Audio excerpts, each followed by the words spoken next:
Hey guys, ayan, another product alert for today's video. So this time, introduce ko naman sa inyo itong ating mga pad papers natin na customized na siya or personalized. And then marami tayong mga characters na sure ako na favorite din ng inyong mga anak. Ayan. So ito yung ating paper pad. Ayan, Kuromi ang design niya at the back. And then ito naman yung pang grade 1. Ayan siya guys. Then syempre, ang laman ng ating paper pad ay 50 leaves. Ayan. Naka-plastic na din siya. Ayan siya guys. And then syempre ito naman ang ating drawing book. So dito sa drawing book natin, ayan, ito po yung laman niya. Plain po siya na bond paper na 70 GSM po ang kapal. Ayan siya.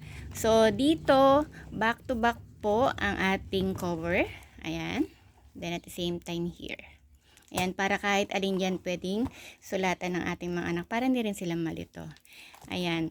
So, maganda sa drawing book kasi syempre especially kung anak natin, alam natin may talent sa pagdodrawing. Ayan, eto. Maganda dito sila magsusulat para makikip mo yung mga records or ma-update ka kung ano na yung kanyang mga favorite na dinodrawing everyday. Ayan. So, iba-iba rin yung designs natin guys para dito sa ating cover ng ating drawing book. Ayan siya guys. So, if interested ka, please don't hesitate na mag-click or pumunta sa aking link na ilalagay sa ating comment section or di kaya naman sa ating yellow basket.